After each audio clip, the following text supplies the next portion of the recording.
நல் தமிழ் கலை நாதன் என்போன். நல்ல தமிழ் கலைகளிலே வல்லவனாக விளங்குகின்றவன் யாரு? அருணகிரிநாத சுவாமிகள். பரிவுற்று வேண்டும் மெய்ஞானம் உணர்த்தி, அவர் மிகுந்த அன்போடு வேண்டிய அந்த மெய்ஞானத்தை அவருக்கு உணர்த்தி, அன்று ஆற்றம் தீர்த்த, அவருடைய பெரும் குறைகளை குற்றங்களை அன்றே நீக்கி அருளி செய்த பெருமானே, அருளால் என்னை பெற்றிலேன் எனது அன்பினை பெற்றுமே. ரொம்ப அற்புதமா சொன்னாங்க சுவாமி.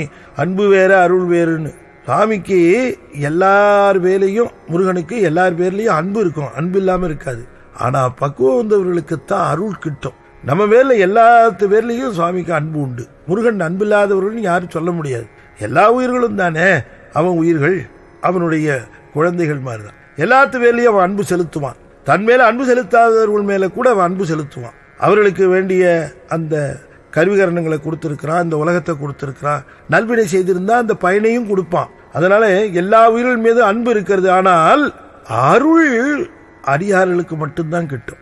அந்த அருளை நான் பெறவில்லையே என்று சுவாமிகள் குறிப்பிடுகின்றார். உன்னுடைய அன்பு எனக்கு இருக்கிறது, ஆனால் உன்னுடைய அருள் எனக்கு வேண்டும். அருள் எப்பொழுது வேண்டும்னா, உலகத்தில் எதையும் விரும்பாமல் உன்னையே விரும்புகிறேன்னு எந்த பக்குவி நினைக்கிறானோ அவனுக்கு அன்பை களைந்து அருளாக அதை வழங்குவான்.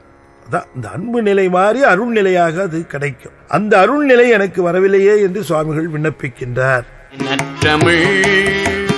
கலைநாதன் என்போன் பரிவுற்று வேண்டு மெய்ஞானம் உணர்த்தி அன்று அற்றம் தீர்த்தவனே, அருளால் என்னை பெற்றிலேன் நினது அன்பினை பெற்றுமே.